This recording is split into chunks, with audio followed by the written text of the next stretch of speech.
अथासु संसार स्थित्या गत्या च गुणेश वर्तमान से अस्ति क्रम समाप्तिर नवा इति अवचनीयम। अविचार आरंभ करते हैं कि भाई देखो, अस्य संसार से स्थित्या, इस सृष्टि का स्थिति, उत्पत्ति और स्थिति दोनों, स्थित्या गत्या च गुणेश वर्तमान से, गुणों में विद्यमान जो क्रम है उसकी समाप्ति होती है या नहीं है। क्रम समाप्ति अस्ति नवा, एक व्यक्ति मुक्त हो जाए, कैवल्य को प्राप्त कर जाए, क्या अन्यों के लिए किसी के लिए भी नहीं रह जाएगा संसार? एक के लिए गुणक्रम समाप्त हो जाएगा, पुरुष सूत्र में आपने कहा। अब एक व्यक्ति एक पुरुष मुक्त हो गया तो उसके लिए गुणों में विद्यमान जो क्रम था, परिणाम क्रम समाप्त हो रहा है या सदाई के लिए समाप्त हो जाता है?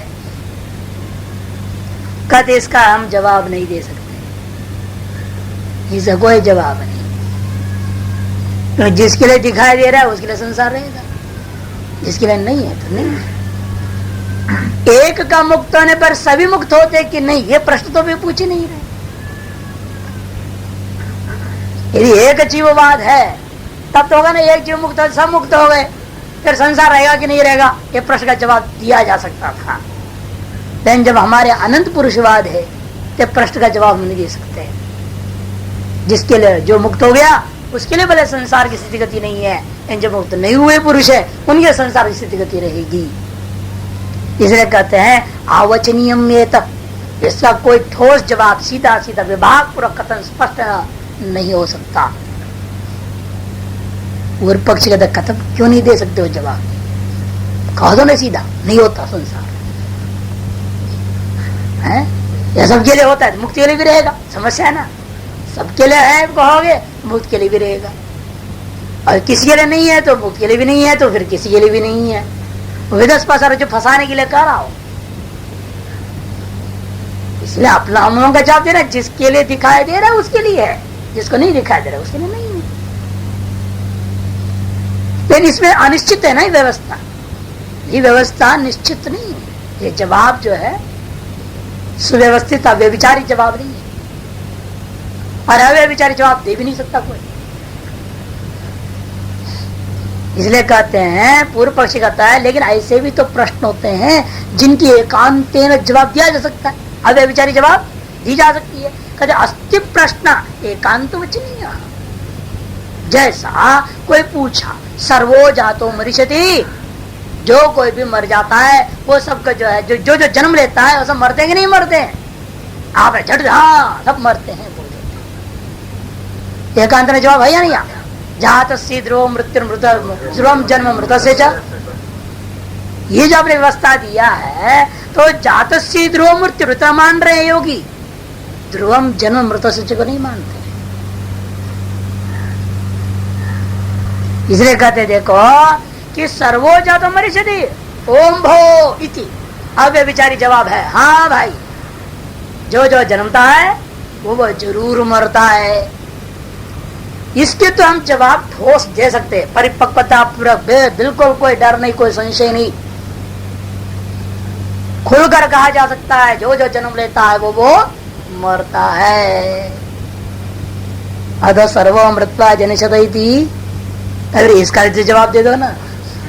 हाँ सब मरने को जन्म जरूर लेते हैं, अरे कोई गारंटी नहीं।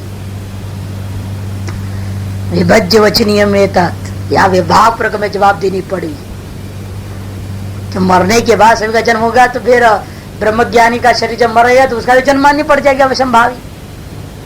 जो कोई भी मरता है उन सब का जन्म होता है, ये भी व्यवस्था, पक्का जवाब इसमें नहीं हो सकता है। जातस्य ध्रुव मृत्यु, ये तो ठीक है, ध्रुवम जन्म मृत से ये नहीं हो सकता। तो अज्ञानी के लिए वो हो सकता है, जो अज्ञानी पर अज्ञानित्व विशिष्ट मृत हो तब तो बन जाएगा व्यवस्था, ध्रुवम जन्म मृत से। वहां पर मृतक का विशेषण देना पड़ेगा अज्ञानी, नहीं तो सामान्य रूपेण तो व्याप्ति तो नहीं बन सकती। इसे कहते विभज्य वचनीय में तक हम विभाजन पूर्वक ही इसका जवाब दे पाएंगे। अव्यभिचारी एक जवाब नहीं हो सकता। क्या व्यवस्था पूर्वक जवाब देगा फिर बताओ। प्रत्युदित ख्याति क्षीण तृष्ट कुशलो न जनिष्यते इतरस्तु जनिष्यते। जिसका सर्व तृष्णा सर्व काम क्षीण हो चुका है, परम वैराग्य को प्राप्त कर चुका, परम वैराग्य से संपन्न है, कुशल। प्रत्युत ख्याति विवेक ख्याति पुरुष ख्याति दोनों ख्यातियां जिसके अंदर जग चुकी है, हाँ, जिसके बुद्धि में चित्त में उत्पन्न हो चुका है, क्षीण तृष्णा वाला है, अतएव कुशल है, अर्थ अशुक्ल अकृष्ट कर्म वाला है, जो स न जनिष्यते, उसके शरीर के मरने पर उसका जन्म नहीं होता। इतरस्तो और अन्य जो अप्रत्युदित ख्याति वाले हैं, अक्षीण तृष्णा वाले हैं और अकुशल कर्म वाले हैं, उनका तो जरूर जन्म होगा। ये व्यवस्था पूर्वक की जवाब हो सकती है। एकांत न जवाब व्यभिचारी नियत एक टुक जवाब नहीं हो सकता, क्या विभाजन पर व्यवस्था भी पड़ती है। इसी प्रकार संसार के मामले में भी समझो, गुणों के परिणाम क्रम समाप्त होता है कि नहीं, उसमें भी यही जवाब इसी प्रकार से कहना पड़ेगा। किन के लिए नहीं होता, किन के लिए होता है, व्यवस्था पर विभाजन पर के जवाब दे सकते हैं, एकांत न जवाब नहीं हो सकता। इसलिए कहा था अवचनीयम ये तथा ये भी है, लेकिन इतर में भी शंका है। इतरस्तु जनिष्यते बोल दिया ना, जो अज्ञानी मरता है, जो अज्ञान विशिष्ट मृत्यु होता है, उसका जन्म होता है। व्याप्ति तो बना दिया, लेकिन इस व्याप्ति में भी और संकोच करना पड़ेगा। क्या जो मरेगा वो मनुष्य ही बनेगा, है कोई गारंटी? आप मनुष्य शरीर धारण किए हो और मनुष्य शरीर आपका मर जा रहा है, तो मनुष्य शरीर का आपका मरने के बाद पुनः मनुष्य शरीर मिलेगा क्या? कोई निश्चय। तथा मनुष्य जाति श्रेयसी नवा श्रेयसी इत्यम परिपृष्ट है। इसलिए हम कहते हैं इसे मनुष्य जन्म मिल भी जाए तो क्या फर्क पड़ता है? क्या मनुष्य जन्म श्रेष्ठ है या श्रेष्ठ नहीं है? इसका भी जवाब एक टुक नहीं दे सकते। मनुष्य जन्म श्रेष्ठ है सीधा उद्घोषणा नहीं की जा सकती। आप मनुष्य जन्म प्राप्त करके मनुष्य जैसे जिएंगे तब तो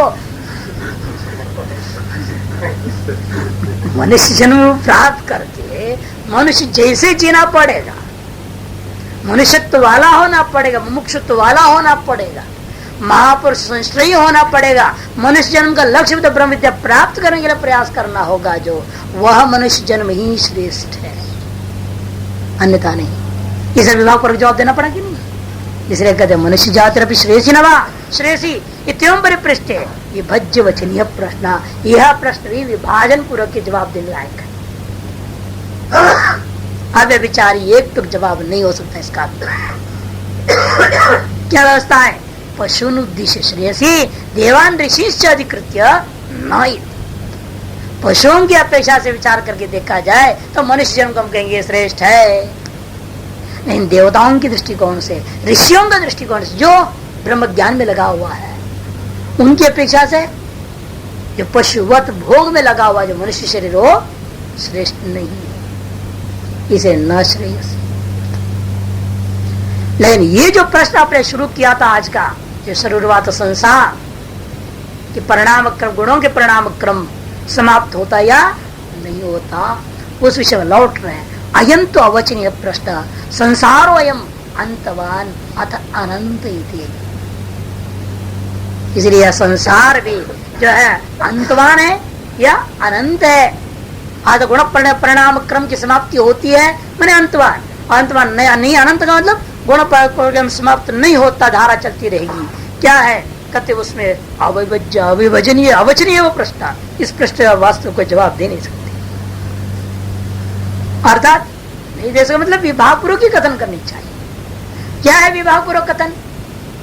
कहते देखो कुशल से संसार क्रम समाप्ति न जो कुशल पुरुष है उनके दृष्टिकोण में या उनके लिए यह संसार क्रम, संसार रूपा गुणों में विद्यमान परिणाम क्रम है वो समाप्त हो जाता है।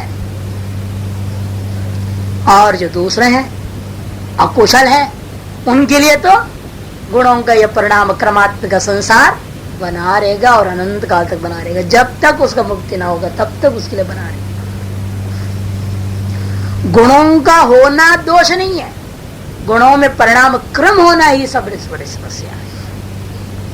संसार बंधन क्या चीज है?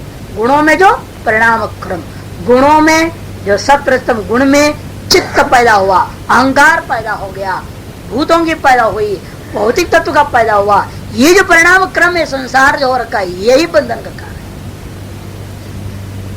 और गुणों का परिणाम क्रम नहीं गुण बना रहे तो कोई फर्क नहीं, वो साम्य अवस्था में पढ़ा रहे। पुरुष क्या बिगाड़ रहा है? पुरुष को न बंधन है न मोक्ष है, कोई लेन देन नहीं उससे।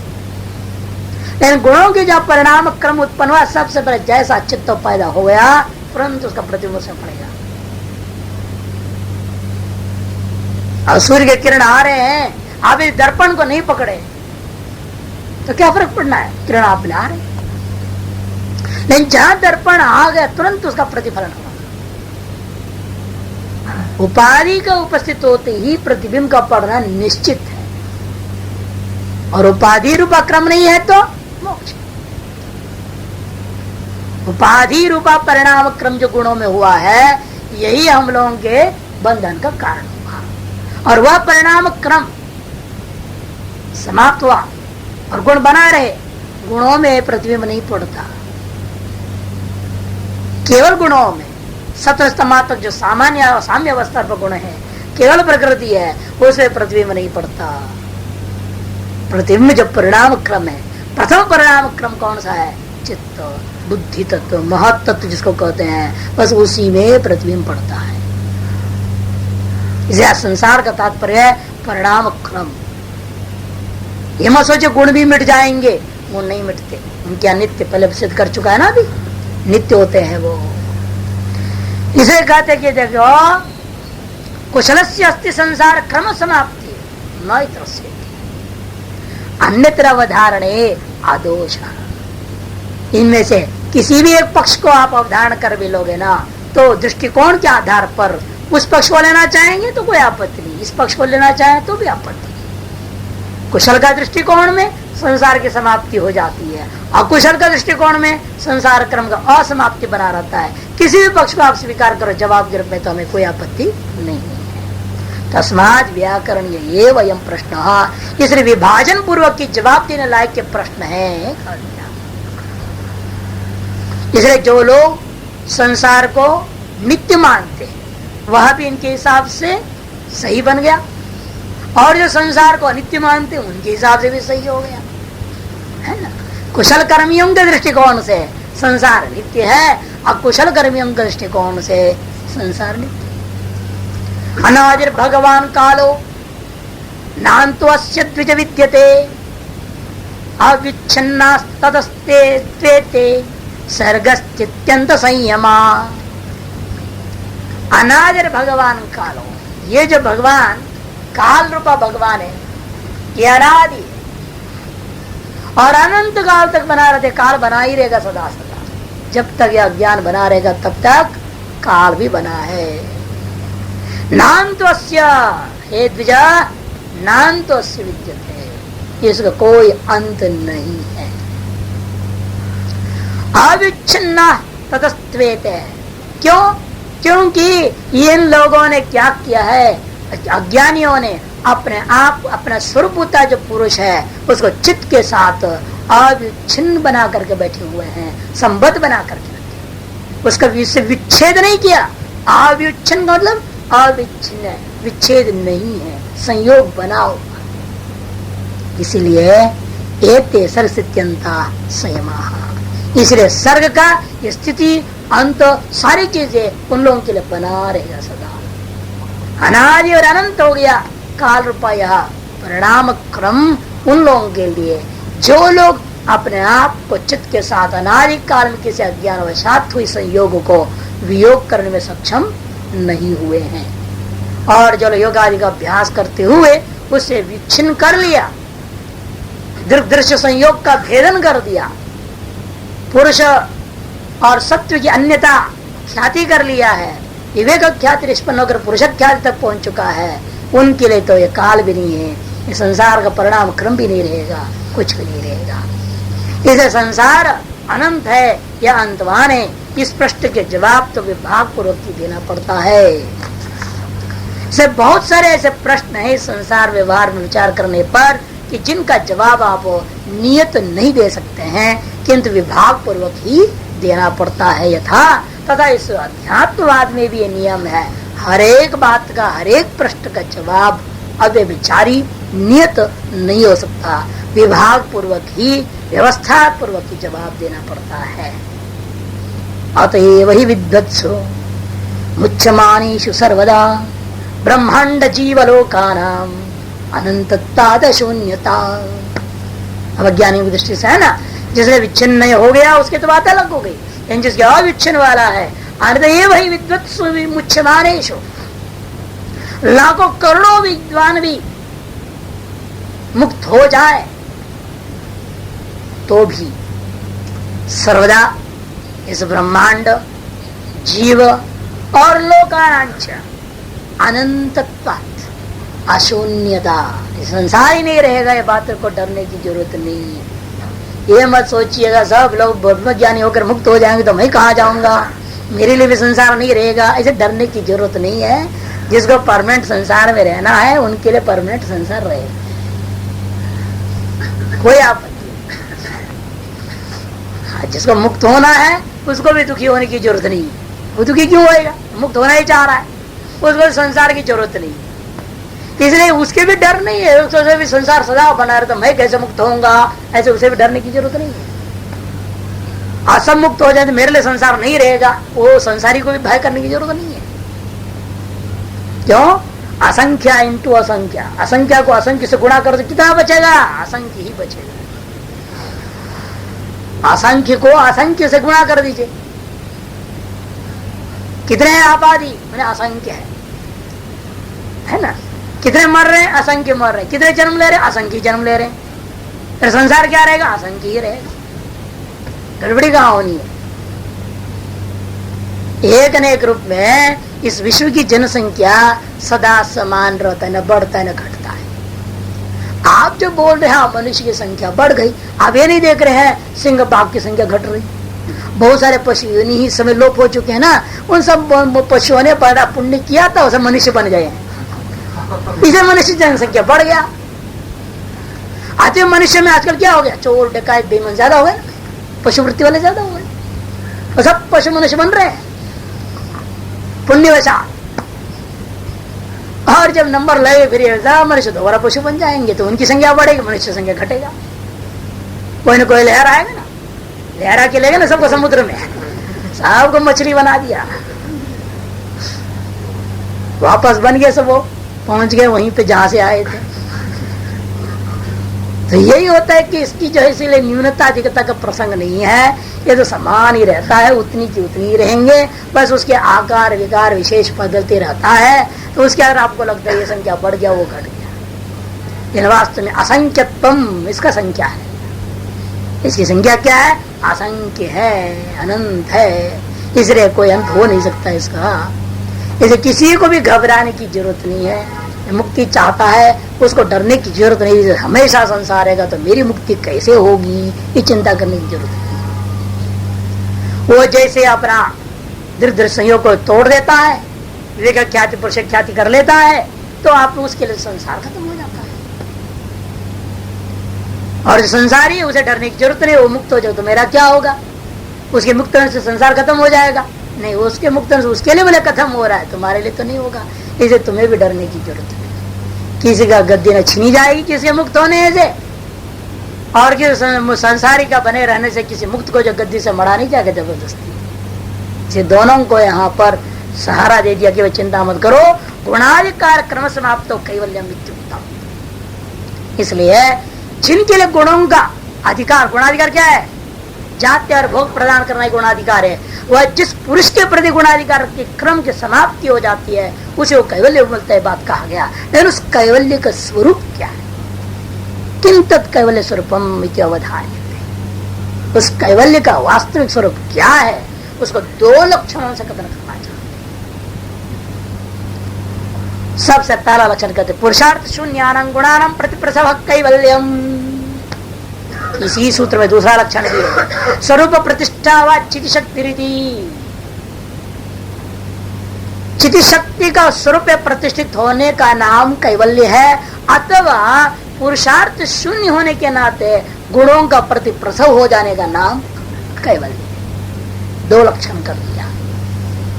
ये गुणों का तात्पर्य गुण कार्य, गुणानाम ने गुण कार्यानाम स्व कारणात्मक गुणे लय, उसको प्रति प्रसव करते। तो कार्य रूपेण परिणाम को प्राप्त हुआ था चित्त अहंकार आदि आदि, इन सारे चीजों का वापस प्रकृति मूल प्रधान में लय हो जाना। क्यों लय हो जा रही है चित्त वगैरह? इसीलिए पुरुषार्थ शून्याना, क्योंकि अब इनको भोग या अपवर्ग नाम का दोनों में से किसी भी पुरुषार्थ करने का अवसर ही नहीं रह गया।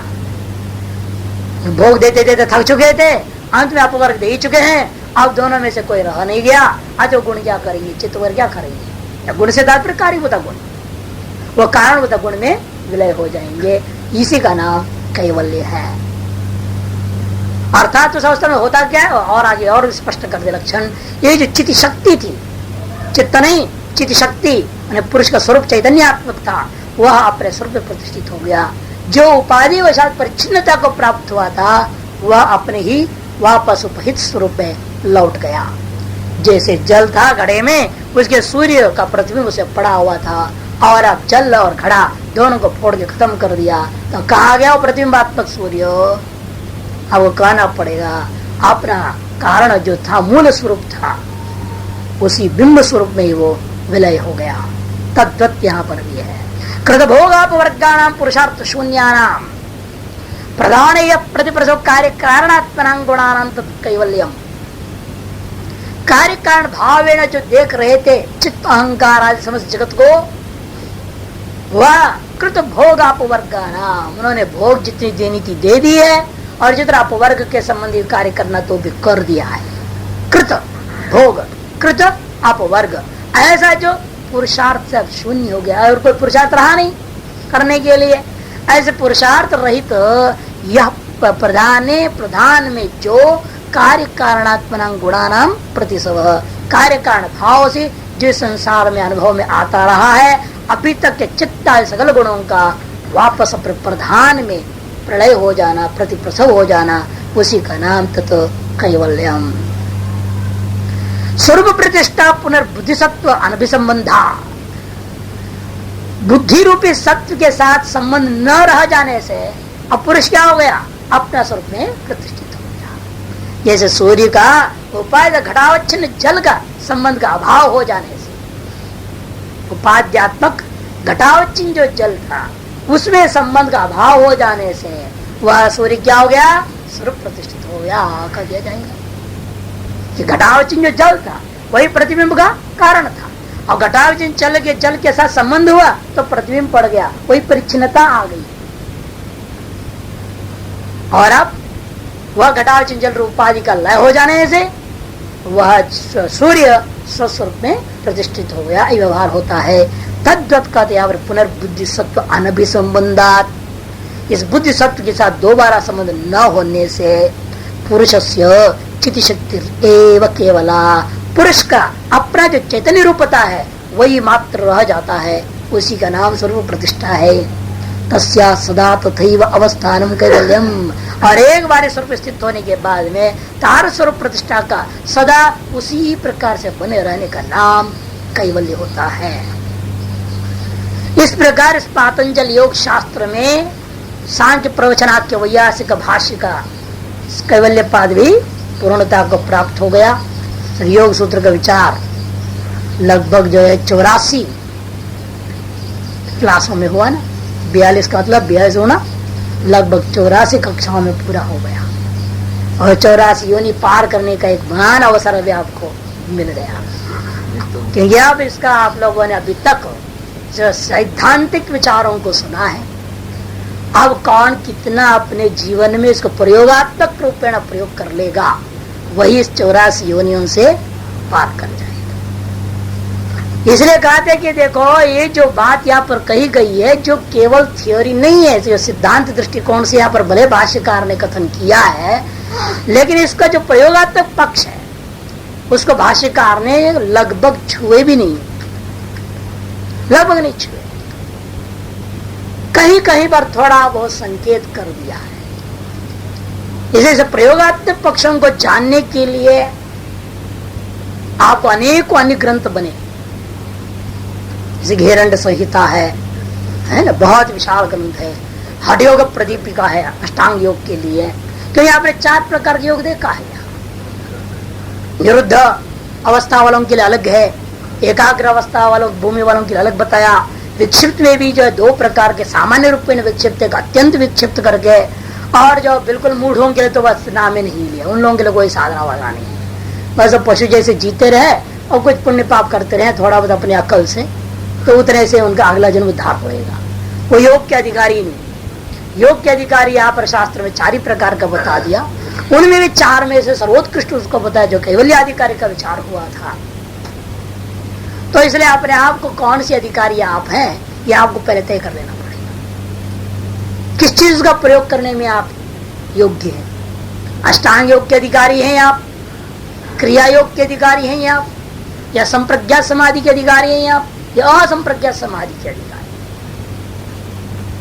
पहले आप अपने आप को तय कर लेना पड़ेगा, उसके बाद प्रयोग किया। कई लोग हमको अभी से बोलते, कितने बार बीच में आकर के बोलते लोग हमें अभी से शुरू कर दो। तो क्या शुरू करूं?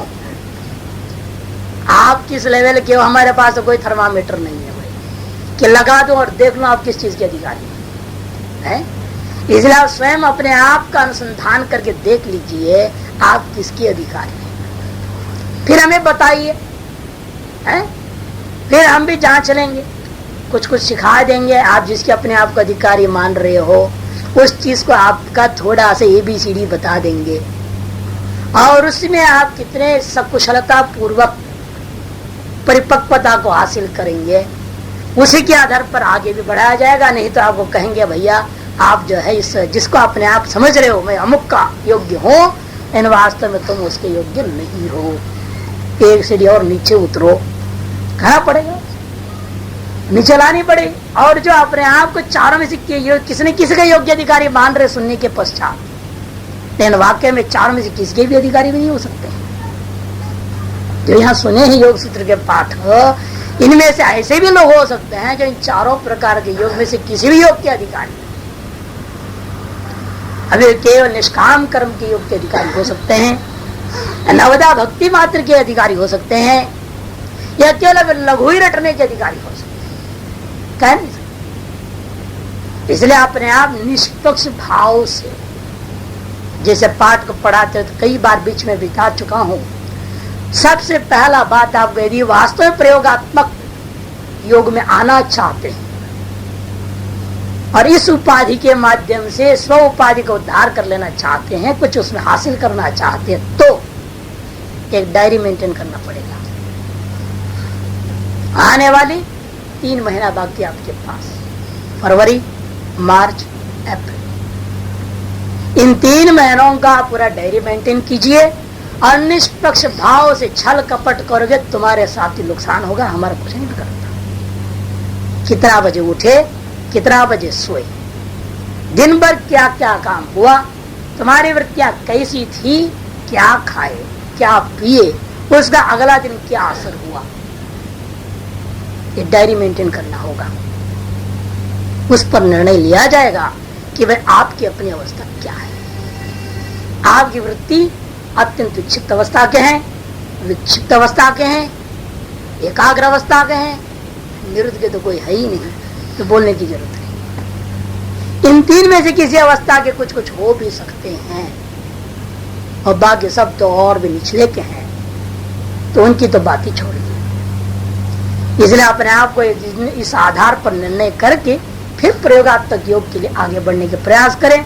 नहीं तो सिखाओ तो सिखा दूंगा, आसन प्राणायाम सिखा दूंगा, मेडिटेशन को सिखा दूंगा, तुम जाके बाहर दुकानदारी करोगे, है? उसके लिए हमारे पास समय नहीं है। उसके लिए बहुत दुकान खुले हुए हैं, वहां चले जाओ, मुंगेर है, सर्टिफिकेट मिलता है, नौकरी भी मिल जाएगी, और वहां की मान्यता इतनी है विदेशों तक भी जा सकते हो, कमा सकते हो। उसके लिए हमारे समय बर्बाद करने की जरूरत नहीं है। जिनको केवल अपनी जीवन का उद्धार के लिए, अपनी साधना के लिए या मुक्ति के मार्ग में आगे बढ़ने के लिए योग सीखने की इच्छा है, उनका हार्दिक स्वागत है। अन्यथा आने की कोई जरूरत नहीं। ना आप अपने समय मत खराब करो और मेरा भी समय मत खराब करो, कि हमारे पास फालतू इन चीजों के लिए समय नहीं है। बहुत सारे आश्रम है, बहुत सारी संस्थाएं हैं, वहां जाके सीखिए, सर्टिफिकेट पाइए और अपना लक्ष्य को पूरा कर लीजिए। और अब इसके साथ समाप्ति के साथ एक और बात है जो योग सूत्रकार ने कई बार कहा है, किसी भी अवस्था को हो व्यक्ति अपना जो साधना गुरुओं से जो प्राप्त, जिसके संप्रदाय के आप हैं, उस साधना का ही निरंतर अभ्यास परिपक्वता पूर्ण करनी चाहिए, है ना। कि सत्कार आसेवित तो दृढ़ भूमि, जो कहा है दीर्घ काल निरंतर सत्कार आसेवित तो दृढ़ भूमि, वो अति आवश्यक है। भगवान की लीला में, भगवान की सृष्टि में अज्ञानी रूपेण जो कोई भी है उन्हीं को भगवान जन्म देता है, ज्ञानी को तो जन्म देता नहीं है। ज्ञानी का जन्म होता भी नहीं, वीतराग जन्म दर्शनाथ सूत्र आपने सुना ही है। तो इसीलिए जिसको जहां जैसा जन्म दिया है उसको सहर्ष स्वीकार करें कि अपने कर्मानुसार हमको जन्म मिला, चाहे शूद्र है, चाहे ब्राह्मण घर में हुआ, चाहे वैश्य में हुआ, चाहे क्षत्रिय में हुआ, उसमें दुखी होने की अपेक्षा नहीं है। बल्कि अपना वर्ण, अपने आश्रम जहां कहीं भी हो, अपना संप्रदाय, अपना गुरु से जो प्राप्त साधना है उसी साधना को सम्यक प्रकार से आगे बढ़ाएं।